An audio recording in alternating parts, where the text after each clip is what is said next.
Hello बच्चों, पहला पाठ हो गया ना हमें। अब दूसरा पाठ में जाएंगे। दूसरा पाठ का नाम है सबसे सुंदर लड़की।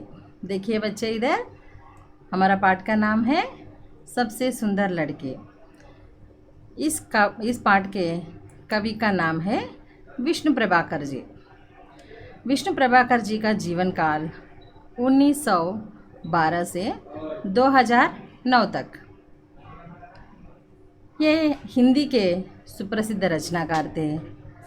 इन्होंने अनेक लघु कथाएँ, उपन्यास, नाटक और यात्रा संस्मरण लिखे।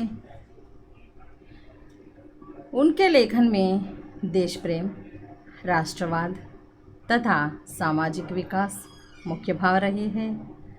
सोवियत लैंड नेहरू पुरस्कार, साहित्य अकादमी, पद्म भूषण आदि पुरस्कार उनसे सम्मानित किया गया है।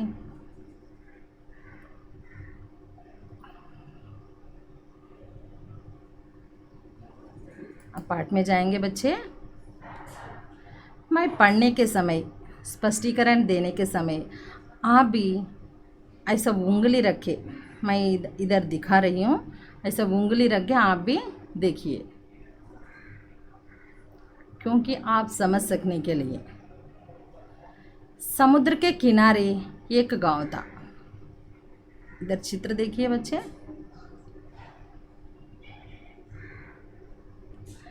समुद्र के किनारे एक गांव था। उसमें एक कलाकार रहता था। वह दिन भर समुद्र की लहरों से खेलता रहता, जाल डालता और सीपियाँ बटोरता। रंग बिरंगी कौड़ियाँ, नाना रूप के सुंदर सुंदर शंख, चित्र विचित्र पत्थर, ना जाने क्या क्या समुद्र जाल में भर देता। उनसे वह तरह तरह के खिलौने, तरह तरह की मालाएं तैयार करता और पास के बड़े नगर में बेच आता। यह एक कहानी पाठ है बच्चे। इस कहानी से हमें पता चलता है कि समुद्र के पास में रहने वाले एक कलाकार था। समुद्र के पास में रहने वाले का जीवन यापन कैसा होता है बच्चे? मछलियों को पकड़ना और सीपियाँ, पत्थर आदि खिलौने आदि को तैयार करना, वही होता है ना। इसी तरह कलाकार भी समुद्र में जाल डालकर सीपियाँ, शंख, पत्थर आदि जमा करता और उनसे खिलौने बनाता। उनके जीवन यापन करने के लिए, अपनी ज़िंदगी जीने के लिए उनको तैयार करके पास के बड़े नगर में बेच आता था। उसका एक बेटा था, नाम था उसका हर्ष। उम्र अभी 11 साल की भी नहीं थी, पर समुद्र की लहरों में ऐसे घुस जाता जैसे तालाब में बतख। उस कलाकार को एक लड़का था। उस लड़का का नाम था हर्ष, जो भी 11 साल का था। वे समुद्र में कैसे घुस जाता है कि उस छोटा लड़का समुद्र में कैसे घुस जाता है कि तालाब में बतख के जैसे। तालाब में बतख उस पानी में तैरती है, खेलती है, खाने की चीज़ों को ढूंढती है। इसी तरह समुद्र में जाके खेलता रहता है, दिन भर लहरों से खेलता रहता है हर्ष। एक बार ऐसा हुआ कि कलाकार के एक रिश्तेदार का मित्र कुछ दिन के लिए वहाँ छुट्टी मनाने आया। उसके साथ उसकी बेटी मंजरी भी थी। होगी कोई 9-10 वर्ष।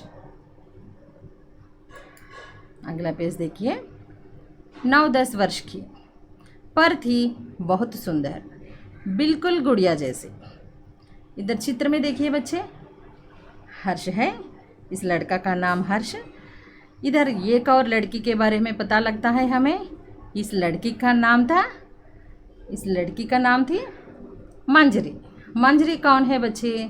कलाकार के रिश्तेदार का मित्र उसके पास आया अपनी छुट्टियां मनाने के लिए। हम भी छुट्टियां मनाने के लिए हमें रिश्तेदारों के घर जाएंगे ना, उसी तरह कलाकार के रिश्तेदार का मित्र छुट्टियां मनाने के लिए उस वहाँ पर आया।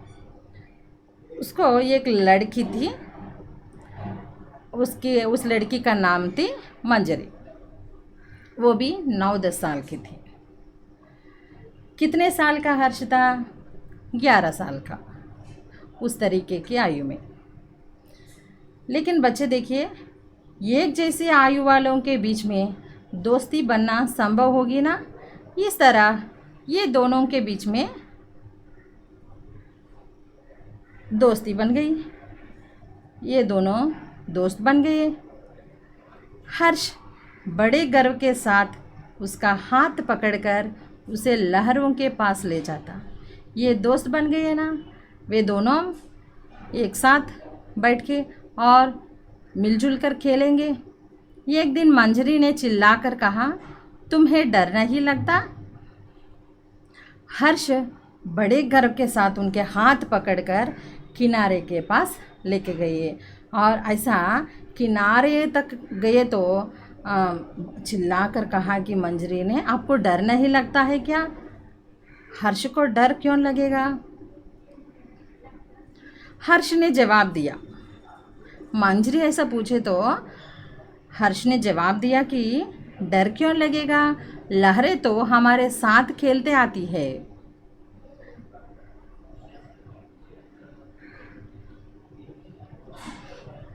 डर क्यों लगेगा, लहरें तो हमारे साथ खेलने आती है।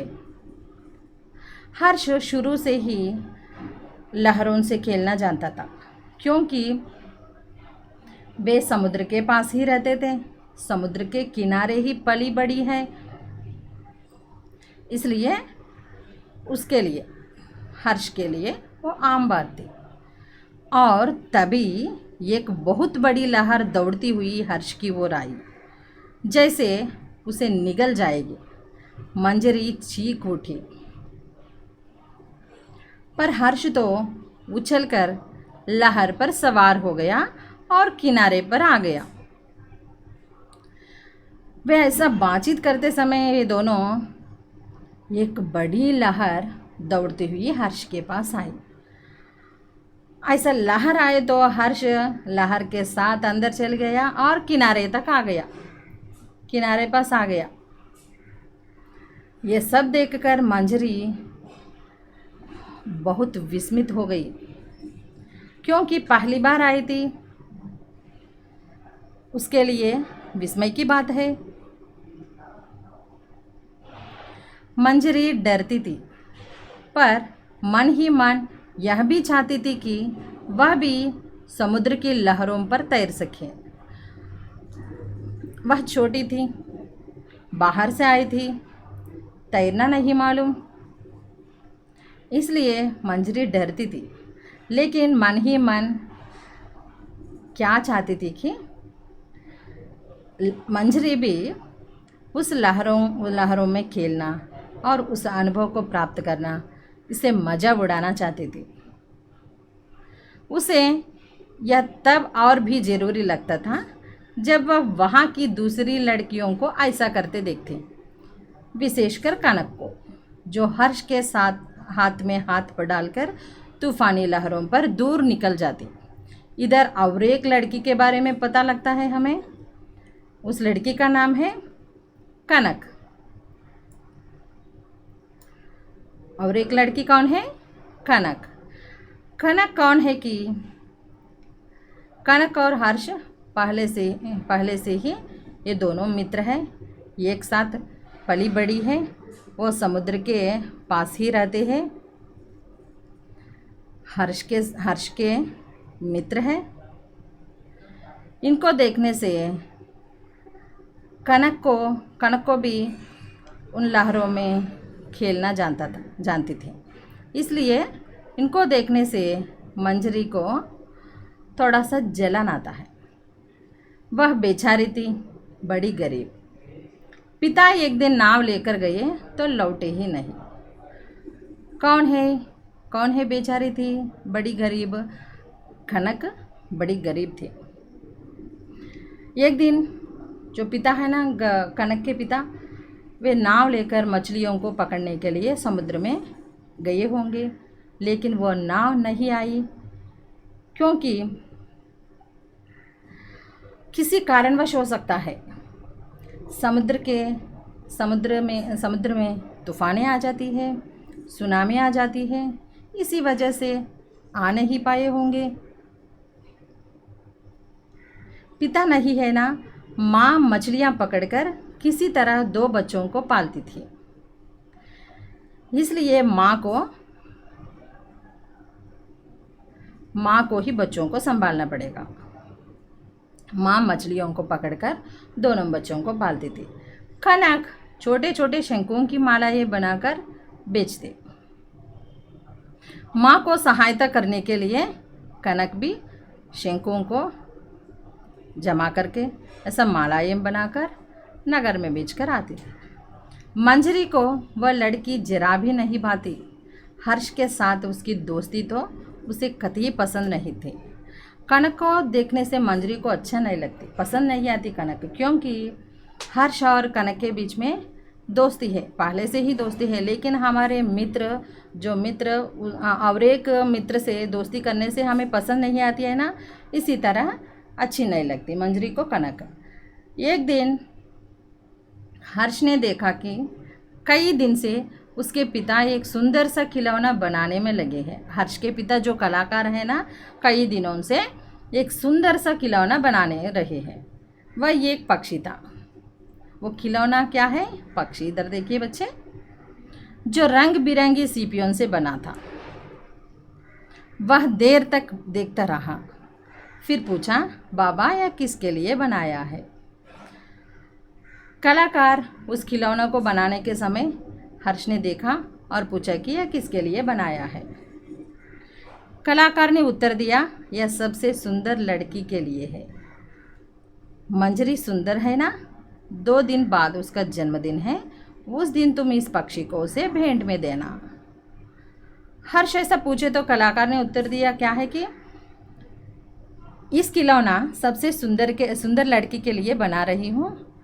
मंजर बहुत सुंदर है ना, गुड़िया जैसी है ना, 2 दिन के बाद उसका जन्मदिन है, इसलिए आपने अपने हाथों से इस उपहार को कनक को दे देना। बच्चे,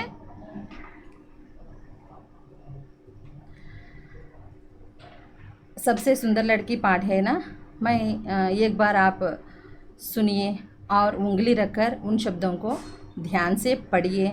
आपको शब्दार्थ में डाउट्स आए तो शब्दकोश में ढूंढिए, डिक्शनरी में ढूंढिए, मैं कॉल करने के समय पूछिए।